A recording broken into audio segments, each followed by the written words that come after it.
Hello friends, welcome to my channel. నా పేరు కళ్యాణ్. ఈరోజు మనం ఎస్ఐ కానిస్టేబుల్కి సంబంధించి క్షేత్రగణితం అనే ఒక లెసన్, అంటే క్షేత్రమితి లేదా క్షేత్రగణితం అనే లెసన్ నుండి ఒక రెండు ప్రాబ్లమ్స్, కొంచెం మంచి ప్రాబ్లమ్స్ చేద్దాం. ఆ ప్రాబ్లమ్స్ ఏంటో చూద్దాం. ఒక దీర్ఘచతురస్రాకారం యొక్క ఖాళీ స్థలం పొడవు వెడల్పులు వరుసగా 15 మీటర్లు 10 మీటర్లు అయిన లోపలి భాగంలో 2 మీటర్ల వెడల్పున పచ్చగడ్డి చుట్టూ వేయబడినది. 2 మీటర్ల వెడల్పున పచ్చగడ్డి చుట్టూ వేయబడినది. అయితే పచ్చగడ్డి ఉన్న ప్రదేశం యొక్క వైశాల్యం ఎంత? వాడు అడిగిన దానికి అర్థం ఏంటో ముందు డయాగ్రామ్లో మనం క్లారిఫై చేసుకుందాం. వాడు ఇచ్చింది ఏంటి? ఒక దీర్ఘచతురస్రాకారంగా ఉండే ఒక స్థలం. ఓకే, ఆ దీర్ఘచతురస్రాకారంగా ఉండే స్థలం యొక్క పొడవు వెడల్పులు ఎంత ఇచ్చాడు? 15 మీటర్లు 10 మీటర్లు. ఓకే, 15 మీటర్లు 10 మీటర్లు ఇచ్చాడు వరుసగా. ఇప్పుడు 2 మీటర్ల వెడల్పుతో లోపల వైపు పచ్చగడ్డ వేసారన్నాడు. అంటే అంచుల వెంబడి ఏం చేశాడు?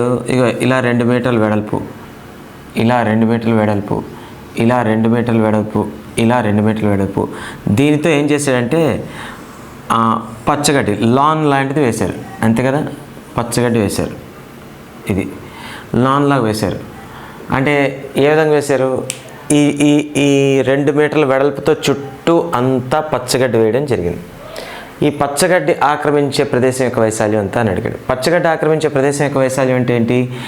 ఇగో ఈ దీర్ఘచతురస్రానికి మరియు ఈ దీర్ఘచతురస్రానికి మధ్య ఉన్న ఈ తలమే కదా, ఈ గ్యాపే కదా, ఇదే పచ్చగడ్డి ఆక్రమించబడిన ప్రదేశ వైశాల్యం. అయితే మనకి ఇది దేని సూచిస్తుంది? దీర్ఘచతురస్రాకార బాటను చూపిస్తుంది కదా, దీర్ఘచతురస్రాకార బాటను చూపిస్తుంది. అంటే మనకి అడిగిన పచ్చగడ్డి వైశాల్యం అనేది ఏంటవుతుందంటే బాట వైశాల్యం అవుతుంది. అంటే పచ్చగడ్డి వైశాల్యం ఈక్వల్ టు ఏంటి? బాట వైశాల్యం. అంతే కదా, బాట వైశాల్యం అట్లా వస్తుంది. బాట వైశాల్యం కావాలంటే ఒకసారి చూడండి. బాట వైశాల్యం అంటే అర్థం ఏంటి అసలు? ఇగో ఈ గ్యాప్ యొక్క వైశాల్యమే కదా అర్థం. ఈ గ్యాప్ యొక్క వైశాల్యం కదా అర్థం. అది ఎట్లా వస్తుంది? బయటి దీర్ఘచతురస్ర వైశాల్యం తీసుకున్నాం అనుకోండి. ఇక్కడ ఎన్ని దీర్ఘచతురస్రాలు కనిపిస్తున్నాయి? 2. ఒకటి లోపల కనిపిస్తున్నది, ఒకటి బయట కనిపిస్తున్నది. ఇప్పుడు బయట దీర్ఘచతురస్ర వైశాల్యం దేని చూపిస్తుంది? ఈ మొత్తం అంత ప్రాంతాన్ని చూపిస్తుంది. ఇదంతా తలాన్ని చూపిస్తుంది. లోపల దీర్ఘచతురస్రం దేని చూపిస్తుంది? కేవలం ఈ తలాన్ని మాత్రమే చూపిస్తుంది. అప్పుడు ఏం చేయొచ్చు? బయట దీర్ఘచతురస్ర వైశాల్యం నుండి లోపలి దీర్ఘచతురస్ర వైశాల్యాన్ని మైనస్ చేస్తే మనకు కావాల్సిన బాట వైశాల్యం వచ్చేస్తుంది. క్లియర్? సో కాబట్టి ఈ బాట వైశాల్యం కావాలంటే ఏం చేయాలి? దిస్ ఈక్వల్ టు బయటి దీర్ఘచతురస్ర వైశాల్యం మైనస్ లోపలి దీర్ఘచతురస్ర వైశాల్యం. ఓకే, బయట దీర్ఘచతురస్ర వైశాల్యం మైనస్ లోపల దీర్ఘచతురస్ర వైశాల్యం. సరే, బయట దీర్ఘచతురస్ర వైశాల్యం కావాలి అనుకుంటే బయట దీర్ఘచతురస్రాకారం యొక్క వైశాల్యం ఏంటవుతుంది? పొడవు ఇంటూ వెడల్పే కదా. అంటే పొడవు 15, వెడల్పు 10. సో కాబట్టి ఇంతవరకు ఓకే. 15 × 10. ఓకే, అయితే లోపల దీర్ఘచతురస్ర వైశాల్యం కావాలి. లోపల దీర్ఘచతురస్ర వైశాల్యం కావాలంటే లోపల దీర్ఘచతురస్రం యొక్క పొడవు, లోపల దీర్ఘచతురస్రం యొక్క వెడల్పు ఇవ్వాలి. ఇచ్చాడా అంటే ఇవ్వలేదు, కానీ ఇండైరెక్ట్గా ఇచ్చినట్టే లెక్క. ఎలా ఇచ్చినట్టు? వాడు పచ్చగడ్డి వేసిన స్థలం యొక్క వెడల్పు ఎంత ఇచ్చాడు? 2 మీటర్లు ఇచ్చాడు. ఇది చాలు మనం లోపల కొలతలు కట్టడానికి. సో ఇప్పుడు ఇక్కడ బయట పొడవు ఎంత ఉంది, లోపల పొడవు ఎంత ఉంది. ఈ లోపల పొడవుకి ఈ బాట వెడల్పు, ఈ బాట వెడల్పు కలిపేసాం అనుకోండి, బయట పొడవుకు సమానం అయిపోతుంది కదా. చూడండి, ఇది కలిపేసాం అనుకోండి. ఈ 2 వెడల్పులు కలిపేస్తే ఇప్పుడు ఇది ఎంత ఉంది? పొడవు ఎంత ఉందో అంతే ఉంది కదా. అంటే దాన్ని బట్టి మీకు ఏమర్థమైంది? బయటి పొడవులోంచి ఈ 2 వెడల్పుల్ని తీసివేస్తే లోపల పొడవు వచ్చినట్టేగా. అది సో లోపల పొడవు మనకు కావాలంటే ఏం చేయాలి? బయట పొడవు నుంచి ఇక్కడ బాట వెడల్పుని, ఇక్కడ బాట వెడల్పుని, అంటే ఎన్ని బాట వెడల్పులు? 2 బాట వెడల్పులు తీసేయాలి. అంటే లోపల కొలతల నుంచి ఇక్కడ బయటి కొలతల నుంచి లోపల కొలతలు రావాలంటే 2 బాట వెడల్పుల్ని బయట పొడవు నుంచి తీసేస్తే లోపల పొడవు వచ్చింది. అవునా కాదా? సో కాబట్టి ఎంత 15 మైనస్ ఎన్ని రెళ్ళు 2 రెళ్ళు తీసేయాలి 2 రెళ్ళు అంటే ఎంత 15 మైనస్ 4 అంటే 11 కదా అంటే లోపలి పొడవు ఎంత అయింది 11 మీటర్లు అయింది ఇది లోపలి పొడవు క్లియర్ ఓకే అలాగే మరి లోపల వెడల్పు కూడా కావాలి కదా లోపల వెడల్పు ఎలా వస్తుంది బయట వెడల్పుకి చూడండి బయట వెడల్పుకి 2 బాట వెడల్పులు కలిపితే సారీ లోపలి పొడవుకి 2 బాట వెడల్పులు కలిపితే బయట వెడల్పుకి సమానమైంది అంటే బయట వెడల్పు నుంచి ఇక ఇది బయట వెడల్పు బయట దీర్ఘచతురస్రం యొక్క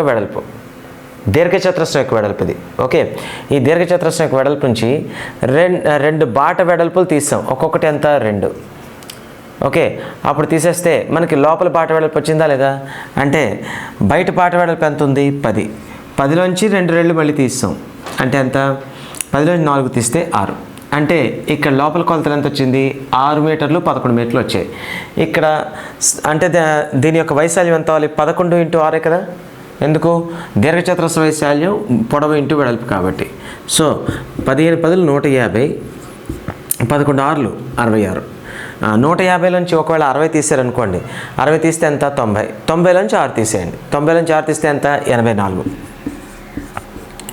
కాబట్టి దాని యొక్క వైశాల్యం ఎంత అంటే 84 చదరపు మీటర్లు లేదా 10లోంచి 6 తీస్తే 4 అలాగే 14లోంచి 6 తీస్తే 8 అలా తీసుకున్నాం ఇష్టం ఏదైనా ఒకటే అర్థం సింపుల్గా చేయాలని నా ఉద్దేశం అంటే 150లోంచి 66 తీసే విధానం నేను ఎందుకు అలా చెప్పానంటే ఈజీగా అవుద్దని 150లోంచి 60 తీసామనుకోండి 90 60 తీసేసిన తర్వాత ఇంకా 6 కదా మిగిలింది 60 + 6 60 తీసాం ఇంకా 6 తీసేయండి 6 తీస్తే ఎంత అవుతుంది 90లోంచి 6 తీస్తే 84 అదేంటంటే కొంచెం ఫాస్ట్గా అవుతుంది సరే ఎలా చేసినా మీ ఇష్టమే కాబట్టి ఇక్కడ ఆన్సర్ ఎంత అయింది అయితే ఇంతకీ ఆన్సర్ అనేది 84 చదరపు మీటర్లు అయింది అయితే 84 చదరపు మీటర్ల ఆన్సర్లో ఉందా లేదా ఉంది ఎన్ని ఆప్షన్లు ఉంది సెకండ్ ఆప్షన్ సో కాబట్టి మనకి ఇక్కడ సెకండ్ ఆప్షన్ ఆన్సర్ అవుతుంది అనమాట ఓకే అయితే ఇక్కడ ఒక విషయం గమనించండి ఇక్కడ మీకు బాట వైశాల్యం లేదా ఇక్కడ ఈ గడ్డి వైశాల్యం అంటే ఇది ఈ మధ్య ప్రదేశం ఇది కట్టాలి అంటే బయట కొలతల తాలూకు వైశాల్యం నుంచి లోపల కొలతల వైశాల్యం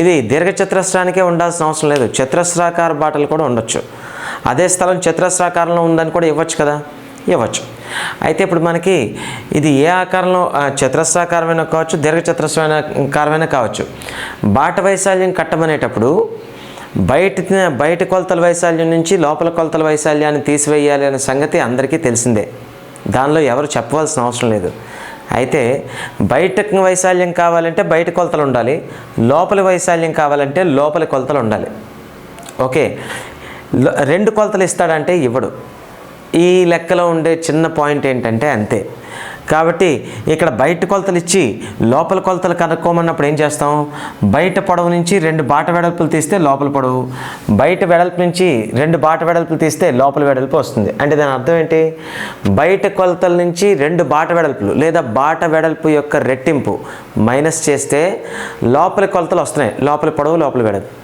ఒకవేళ లోపల విచ్చుండి బయట వైపు బాట వేసాడని చెప్పుంటే అప్పుడు మీరేం చేయాలి బయట వైపు బాట వేసాడు అని చెప్తే అప్పుడు మీరు ఏం చేస్తారు ఇచ్చినవి లోపల కొలతలు కాబట్టి బయట కొలతలు కావాలని ఏం చేయాలి 2 బాట వెడల్పులను కలిపితే బయట కొలతలు వస్తాయి అంటే లోపల ఉన్న పొడవుకి 2 బాట వెడల్పులు కలిపితే బయట దీర్ఘచతురస్రం యొక్క పొడవు వస్తుంది లోపల ఉన్న వెడల్పుకి 2 బాట వెడల్పులు కలిపితే బయట దీర్ఘచతురస్రం యొక్క వెడల్పు వస్తుంది ఇవి మనకి తెలియాల్సిన కీలకమైన అంశాలు ఈ లెక్క చేయడానికి క్లియర్ సో కాబట్టి ఈ లెక్క ఆన్సర్ ఏంటి మనకి 84 చదరపు మీటర్లు సో నెక్స్ట్ లెక్క చూద్దాం నెక్స్ట్ ప్రాబ్లం ఒక దీర్ఘచతురస్రం పొడవు వెడల్పునకు 3 రెట్లు దాని కర్ణం పొడవు 8 × √10 సెంటీమీటర్లు అయితే దీర్ఘచతురస్రం యొక్క చుట్టుకొలత ఎంత సింపుల్ వాడు ఏమి ఇచ్చాడో ముందు అర్థం చేసుకోండి ఇది దీర్ఘచతురస్రం సో ఇట్స్ రెక్టాంగిల్ సో దీర్ఘచతురస్రం దానిలో ఏమన్నాడు దాని పొడవు వెడల్పునకు 3 రెట్లు అన్నాడు ఒకవేళ వెడల్పు అనేది ఎక్స్ అనుకోండి పొడవు ఎంత అవుతుంది 3x అవుతుంది అంతే కదా పొడవు అనేది వెడల్పునకు ఎన్ని రెట్లు అన్నాడు 3 రెట్లు అన్నాడు అంటే ఒకవేళ వెడల్పు ఎక్స్ అయినట్లయితే దాన్ని 3 చేత గుణిస్తే పొడవు వస్తుంది అంతే కదా సో ఇది దాని పొడవు వెడల్పులు అయితే మనకేమన్నాడంటే దాని కర్ణం ఇచ్చాడు ఓకే దాని కర్ణం కొలత ఇచ్చాడు అసలు పొడవు వెడల్పులు తెలిసినప్పుడు కర్ణం ఎలా కట్టాలో నేను చెప్పాను కదా. ఇక్కడ ఇది లంబకోణం అవుతుంది కదా, అంటే ఇలాగా మనకి ఈ త్రిభుజాన్ని కర్ణం వెంబడి వేరు చేయబడిన రెండు త్రిభుజాల్లో ఇదొక త్రిభుజం, ఇదొక త్రిభుజం, ఈ త్రిభుజాన్ని సపరేట్ చేసి చూస్తే ఇలా వచ్చింది కదా. ఇలా సపరేట్ చేసిన ఈ త్రిభుజంలో ఇది x అయితే ఇది 3x అయింది. అంటే పైథాగరస్ సిద్ధాంతాన్ని అప్లై చేయొచ్చు కదా. ఇక్కడ పైథాగరస్ సిద్ధాంతాన్ని అప్లై చేస్తే ఏమవుతుంది మనకి ఇక్కడ రూట్ 3x² ప్లస్ x², అంతే కదా. కర్ణం స్క్వేర్ కావాలంటే ఎలా వస్తుంది, రూట్ 3x² ప్లస్ x², అదే ఇది x², అంతేనా. అంటే ఇప్పుడు కర్ణం యొక్క విలువ ఎంత అవుతుంది, కర్ణం equal to root 3x² plus x², అవునా. అంటే ఎంత అవుతుంది ఇక్కడ మనకి 3x² అంటే 3² 9x² ప్లస్ x², 9x²కి x² కలిపితే ఎంత 10x² కదా. ఇప్పుడు మనకి దీనిలో x²ని బయటికి లాగేయచ్చు, అప్పుడు x బయటకు వస్తుంది. ఎందుకు, x²కి స్క్వేర్ రూట్ x అవుతుంది, 10ని బయటికి తీయలేము. సో కాబట్టి దీని వాల్యూ ఎంత అవుతుంది, రూట్ 10 ఇంటూ బయట x ఉంది, అంతే కదా. రూట్ 10x కదా దీని వాల్యూ, x అనేది రూట్ లోపల లేదు. ఓకే, సో కాబట్టి రూట్ 10x అనేది దాని యొక్క కర్ణం, అంతేనా. అంటే దీని యొక్క కర్ణం పొడవు ఎంత వచ్చింది, దీని యొక్క కర్ణం పొడవు ఎంత యాక్చువల్గా రూట్ 10 ఇంటూ x, కానీ వాడు దాని విలువ ఎంత ఇచ్చాడు, 8√10 ఇచ్చాడు, అవునా కదా. దాని విలువ వాడు ఎంత ఇచ్చాడు, 8 ఇంటూ రూట్ 10 ఇచ్చాడు. అంటే దీని అర్థం ఏంటి, ఈ రూట్ 10x విలువే ఈ 8√10, అంటే root 10 into x equal to 8√10. ఇంకా మీ అందరికీ తెలిసిందే రూట్ 10 ఎలాగా పోయాయి, అంటే x విలువ ఎంత వచ్చింది, x విలువ 8 వచ్చింది, అంతే కదా. x ఈక్వల్ టు ఎంత 8. అయితే ఇక్కడ ఒక్కసారి చూడండి, x విలువ అంటే ఏంటి, ఇక్కడ పొడవే కదా, వెడల్పే కదా. x విలువ ఎంత 8, ఇగో ఇది ఎంత 8. మరి అప్పుడు పొడవు ఎంత అవ్వాలి, 3x కదా. 3x పొడవు ఎంత, xకి 3 రెట్లు, అంటే 3x అంటే 3 ఇంటూ 8 24 కదా. ఇది 24, ఇది 8, ఇది 24. ఇప్పుడు దీని యొక్క చుట్టుకొలత అడిగాడు ఇక్కడ. సరే దీని చుట్టుకొలత ముందు రాద్దాం. చుట్టుకొలత ఫ్రెండ్స్, ఇక్కడ మనకి చుట్టుకొలత అనేది పొడవు 2 ఇంటూ పొడవు ప్లస్ వెడల్పైన 2 ఇంటూ పొడవు L ప్లస్ B. జాగ్రత్త చూడండి, పొడవు ఎంత 24, వెడల్పు ఎంత 8.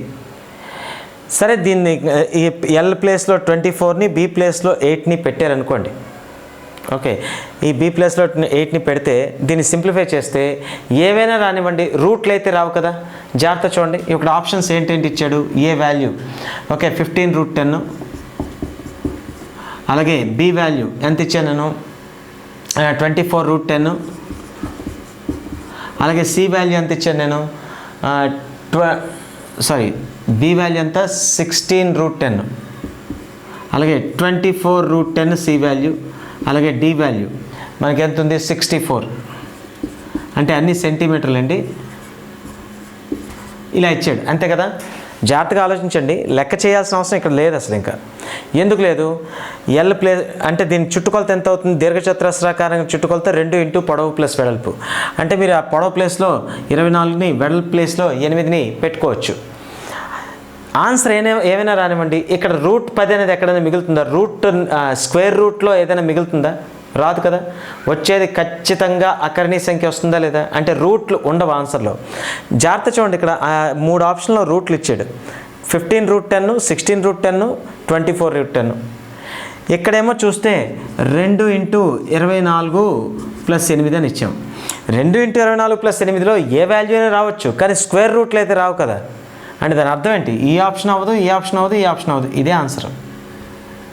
క్లియర్. అంటే ఇక్కడ వరకు వచ్చేకి ఈ మాత్రం చేయలేమా అంటే చేయొచ్చు, బట్ నేనేమంటున్నానంటే అసలు ఈ స్టెప్పే రాయాల్సిన అవసరం లేదు, క్లియర్ కట్గా అర్థమైపోతుంది ఇక్కడ. అంటే సరే ఇక్కడ ఇలాగ చేసాం కాబట్టి పూర్తి చేసేద్దాం. ఎంత 2 ఇంటూ 24 ప్లస్ 8 ఎంత 32, అంతేనా. 32 రెళ్ళు ఎంత 64 సెంటీమీటర్లు. సో కాబట్టి మనం ఏంటి ఆప్షన్ డి అని పెడతాం, అంతేనా కదా. ఆప్షన్ డి అని ఆన్సర్ పెడతాం. అయితే నేనేమంటున్నానంటే అసలు ఈ మాత్రం చేయాల్సిన అవసరం లేదు, ఇక్కడ తప్పించాం, అయిపోయింది. ఎక్స్ వాల్యూ ఎంత వచ్చింది, ఓకే ఎక్స్ వాల్యూ అంతే 8. ఎక్స్ వాల్యూ 8 అంటే ఎక్స్ అంటే వెడల్పు, పొడవు ఎంత అయింది, దానికి 3 రెట్లు 24. ఇక్కడ మీకు అర్థం అవుతుంది ఏంటి, దాని యొక్క చుట్టుకొలత కావాలంటే 2 ఇంటూ పొడవు ప్లస్ వెడల్పు, అంటే 2 ఇంటూ 24 ప్లస్ 8 చేయాలి. 2 ఇంటూ 24 ప్లస్ 8 అనేది ఎంత వాల్యూ వస్తుందో అనేది పక్కన పెడితే 2 ఇంటూ 24 ప్లస్ 8, 24కి 8 కలిపి 2 చేత గుణించడానికి ఎంత రిజల్ట్ వస్తుందో కూడా మీరు ఆలోచించాల్సిన అవసరం లేదు ఇంకా. ఎందుకంటే దానిలో స్క్వేర్ రూట్ 10 అయితే రాదు కదా. ఇక్కడ చూడండి 3 ఆప్షన్లో స్క్వేర్ రూట్ 10 ఉంది. ఆ స్క్వేర్ రూట్ 10 ఉన్నప్పుడు ఇంకా ఆటోమేటిక్గా లెక్క ఇక్కడ క్యాలిక్యులేషన్ కూడా వద్దు, స్ట్రైట్గా ఏంటి పెట్టేయచ్చు, 64 పెట్టేయచ్చు.